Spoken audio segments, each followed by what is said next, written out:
The History Network.org podcast. This episode is brought to you by Lynda Com, and we've got some great news coming up later about how you can access Lynda Com's entire library absolutely free, so stay tuned for that.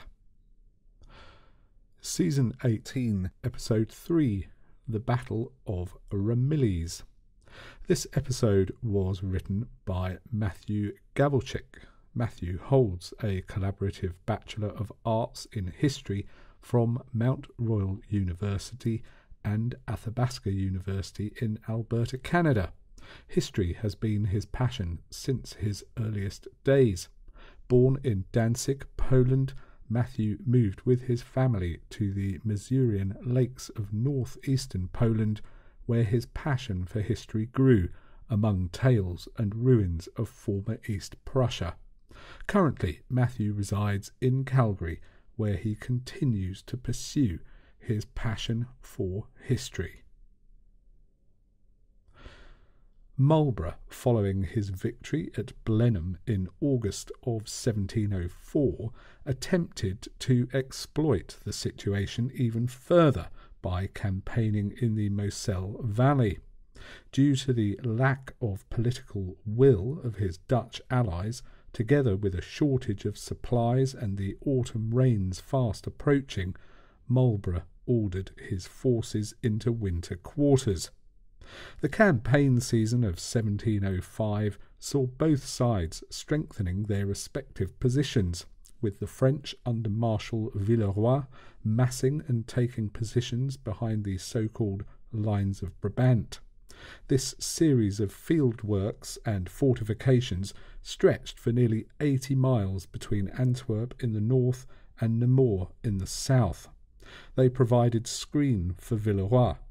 If attacked, these field works were not intended to act as a compelling obstacle to any advancing army. However, this demarcation line, if crossed, would alert the French as to the direction of an enemy advance. Marlborough also was readying his forces, with significant time being spent on the political preparations that would secure the dispositions of his allied army. Lieutenant Colonel Frank J. Gerke noted in his 1992 special study project at the U.S. Army War College that even though the victory at Blenheim earned Marlborough acclaim throughout the coalition and made him a legend in his own time, this notoriety did little to gain support for his 1705 campaign plan. He felt that the smashing victory of Blenheim made France vulnerable to invasion by the Grand Alliance. Victory was in his grasp. His plan for 1705 envisioned a double thrust into France, with Marlborough leading coalition forces up the Moselle, while the Margrave of Baden attacked from Landau through the Lorraine region. Unfortunately, the victory of 1704 had bred only complacency among many of the Allies. Domestic problems soon dominated their agendas. In the face of this adversity, Marlborough's aim, as many of his contemporaries noted, was to exploit the still weakened French strategic situation at an earliest opportunity. In July of 1705, Marlborough nearly succeeded in surprising Villeroy following a daring night action that strangely presaged many of the famed attempts to cross the Rhine by the Allies during the Second World War. It's worth noting that nighttime operations were an exceptionally rare occurrence at this time, apart from during sieges. The nature of combat during this era, the rank and file drilled to act in unison under a clear and visible command of an officer, combined with the nature of the black powder, small arms and artillery, the heavy reliance on cavalry as a breakthrough and flanking force, simply did not lend itself well to fighting under the cover of darkness. For these reasons, nighttime operations were reserved for the most daring commanders and disciplined troops. For this, Marlborough chose an outstanding officer, Count Noël. He was familiar with the terrain around the villages of Vange, near Hespen, and Elixem. A hand-picked force of 20 battalions of infantry and 38 squadrons of cavalry were to capture and hold the bridge at Elixem, thus breaking through the fortified lines and securing a river crossing barely 12 miles north of Villeroy's encampment. In support of the attack on the bridge at Elixem, diversionary feigns were made at Vange and near Hespen with the rest of the Allied force. As a result, a crossing was secured with just a minor skirmish. Marlborough was now able to funnel his army unmolested to the French side of the river. Villeroy was forced to retreat hastily further southward toward Namur, as he could not risk a battle while still in camp. Breaking the French defensive position was a brilliant success for Marlborough, though ultimately frustrating, as he was unable to exploit the situation as his coalition force was once more riven with internal quarrels, his offensive now ground to a halt. It was not until May 23rd, 1706, nearly a full year later, that Marlborough and Villeroy would meet again. Villeroy was ordered on the offensive by Louis XIV. A solid French victory against Marlborough would put him in a strong position during any peace negotiations. So it was that the French army moved out to confront the enemy. It is safe to say that neither the Allies nor the French were to be credited with choosing the battleground at Ramillies. Both sides underestimated the speed of the approach of each other's army. It was thanks to the professionalism on both sides that they did not melee in the thick fog on the morning of the 23rd of May, as the advanced guards of each army bumped into one another. The area in the vicinity of Ramillies was familiar to both Marlborough and Villeroy alike. Marlborough knew it from his stay in its vicinity the previous autumn. Villeroy knew it from his concentration of forces behind the lines of Brabant the year before. It was a rather flat region, the only elevation being a slight rise about 2 miles long on the eastern side of the Little Heite, a small tributary of the river Maine. The course of this tributary was crucial in the unfolding of the positions for both armies. The French occupied 3 villages on the western side of it, Tavier being the southernmost point of its short flank, guarded by the river Maine. The long flank stretching north was where the French centred most of their cavalry on a plain between Tavier and Ramillies. Further south was the village of Offus, and beyond the town of Autre-Église. All were occupied by the French as they deployed. Even with the villages as strong points, the French position was one of considerable disadvantage. Lieutenant Colonel G.W.L. Nicholson, in his book Marlborough and the War of the Spanish Succession, explains, "The chief hindrance of the French position, and one that was to contribute heavily to Villeroy's defeat, was the concave front which he was forced to adopt because of the direction of the Little Heite and the location of the villages that must be held. It meant that once battle was joined, the transfer of any French troops from either side to a critical point in the centre must be made in an arc along the exterior lines. On the other hand, Marlborough, conforming to the French position, would be holding a convex front and could make his shift to a corresponding spot along direct chord." Perhaps realising that he was at a disadvantage, Villeroy centred his best forces in the open field between Ramillies and Tavier. This included the famed Maison du Roi, the flower of the French cavalry. He drew up in 3 lines numbering some 80 squadrons, with some of his best infantry battalions positioned among them. Villeroy also hastily fortified Ramillies with 24 of his 80 guns and 20 infantry battalions. He even went as far as sending some advanced guard of infantry east of Tavier along his short flank to occupy the small village of Francnay in order to delay any Allied movement on his right. North between Ramilles and Offus, a double line of infantry backed by some 50 squadrons of cavalry became the centre of the French line that was meant to support the cavalry in the open plain. Further north towards Autre-Église, only a single line of infantry with a few cavalry held the ground. Autre-Église itself, however, was defended by the excellent Régiment du Roi. Perhaps they were placed there to show that the entire front was defended by the best that France had to offer. Marlborough, on the other hand, did not concentrate most of his cavalry on the open plain between Tavier and Ramillies. He divided it more or less equally between both his flanks, even though it was noted by some of Marlborough's staff that the northern flank was not particularly well suited for meaningful cavalry action. However, Marlborough based his plan of action upon a very close and studious reconnaissance of the ground. No war can be conducted successfully without early and good intelligence, said Marlborough, as quoted by historian John Keegan in the opening chapter of his seminal book Intelligence in War. Knowing that the convex front gave him an advantage in troop movement, he also appreciated that such movements still could be copied even if delayed.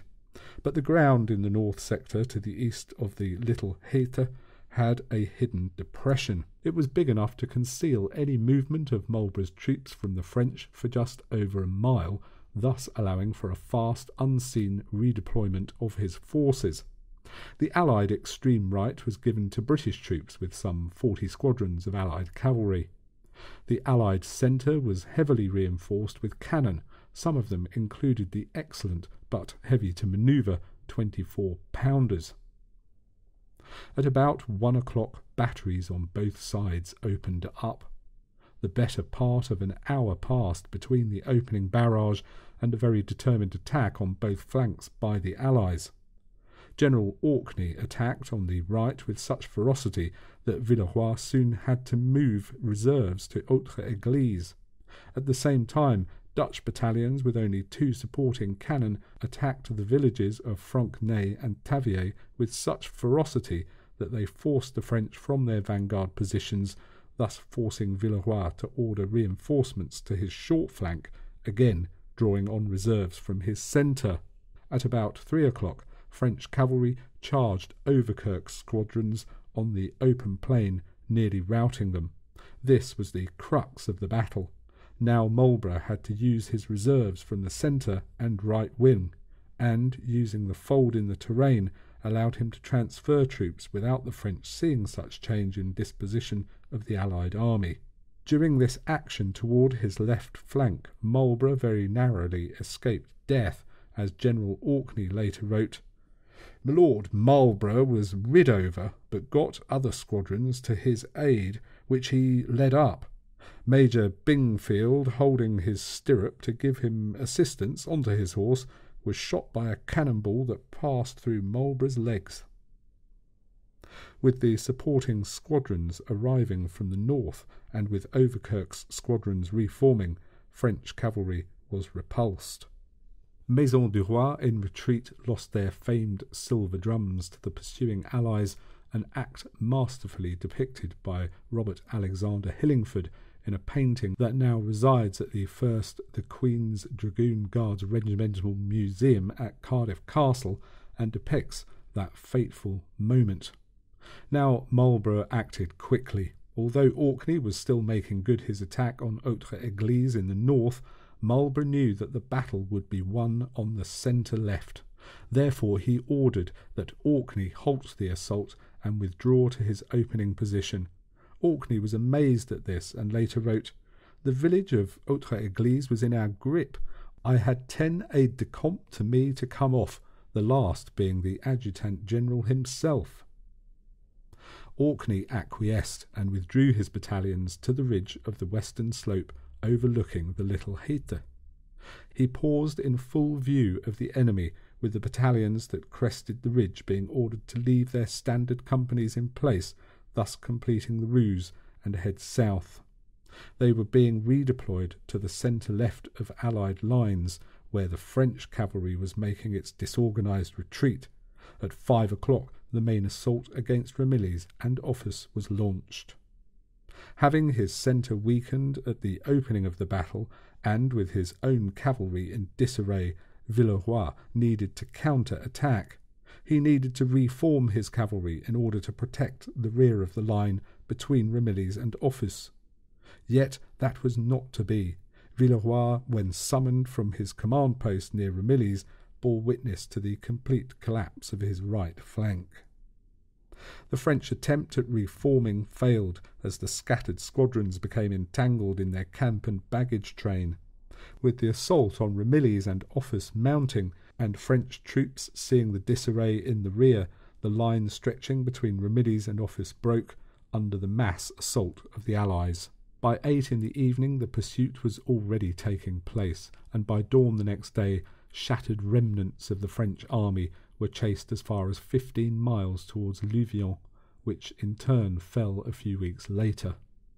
Victory at Ramillies was followed by an Allied conquest of the Spanish Netherlands, and victory by Prince Eugene at Turin, and the subsequent forcing of the French from the Po Valley in northern Italy.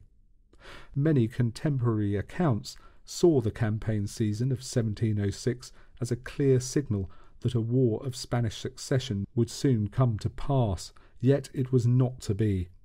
Europe was to endure 8 more years of conflict that finally came to an end in a series of treaties signed at Utrecht in the spring of 1713. As I mentioned at the start of today's episode, we're giving you the opportunity to access the entire library of Lynda Com learning for free. That's right, totally free. So why not kickstart your new year and challenge yourself to learn something new with a free 10-day trial to Lynda Com. In case you've never heard of Lynda Com before, that's Lynda.com. Lynda.com we absolutely love, and millions of people worldwide love it too. Lynda.com has over 3,000 courses on topics like web development, photography, visual design and business, as well as software training like Excel, WordPress and Photoshop. All of their courses are taught by experts, and new courses are added to the site every week. Whether you want to set new financial goals, find a work-life balance, invest in a new hobby, ask your boss for a raise, find a new job, or improve upon your current job skills in 2015, Lynda.com has something for everyone. So sign up for your free 10-day trial today by visiting lynda.com/historynet, and you'll get unlimited access to every course on Lynda.com, access to view tutorials on tablets and iPhone and Android mobile devices, and access to new courses added every week. Now, being just the two of us here at the History Network, we do everything from recording and editing the podcast to maintaining the website, which needs graphics and some basic coding. Neither of us are a master at any of these things. We started the podcast thinking we could do audio, but the rest we've had to learn on the job, and this is where Lynda.com comes into its own. When we first got started back in 2005, Angus went through the Dreamweaver tutorials. If you find a section you know all about, you can skip it, or if there's a section you want to specifically know about, you can go straight to it. And the beauty is that if you need a refresher, then you can just watch a particular step, lesson or tutorial as many times as you like. The Ancient Warfare Magazine podcast we produce is another great example of how we've used Lynda.com. Some of you may or may not know we produce a video version of the Ancient Warfare Magazine podcast and publish it to YouTube. The title sequence for this was created using Adobe After Effects. Not being professional special effect people, this was another skill we've had to learn on the job. Creating all those layers and how to blend them together, it's all there on Lynda.com. So we're delighted to be able to offer you this amazing offer from Lynda.com to you, our listeners. 10 days access to the total of their learning for free. Even the new ones added during your free trial period. And all you have to do is use the link lynda.com/historynet. Now that's lynda.com/historynet. We really hope you'll go and take a look and help us out by using that link. The link again, lynda.com/historynet. And you can find the link at the website, so do go there and click on it for this really great offer. Thank you so much. So in a couple of weeks, we're going to be looking at Napoleonic Cavalry. Imagine, for example, the Battle of Wagram in 1809, a battlefield stuffed full of 300,000 men on both sides, close to 30,000 of which were Napoleon's cavalrymen. Among other things, we'll be looking at how Napoleon understood the limitations of cavalry charges in such huge numbers, the propensity for formation to fall apart in direct relation to speed, and how he disciplined his troops accordingly. So join us soon for episode 3 of season 18, Napoleonic Cavalry. Now, would you like to write a script on a topic we've not covered? Why not drop us a line? Some of our most popular episodes have been written by listeners. You can support us in a number of other ways as well. You can make a donation using the donate button at the website. You can buy an older season from our store. These files are entire seasons chaptered into the episodes and cost just £2 each. You can follow us on Twitter. We are at History Network on there, and you can like our Facebook page. Just search for the History Network on Facebook to find us there. All of these links are on the website, thehistorynetwork.org. And of course, don't forget the link to that fantastic free 10-day offer on lynda.com, lynda.com/historynet. So do get in touch if you've got ideas for podcasts, would like to write a script for us, want to bring us up on an error or point of contention. Whatever it is, we love to hear from you. And it's info@thehistorynetwork.org to get in touch with us that way. Thanks once again for listening. You've been listening to the historynetwork.org podcast, written by Matthew Gawelczyk, read by Nick Barker.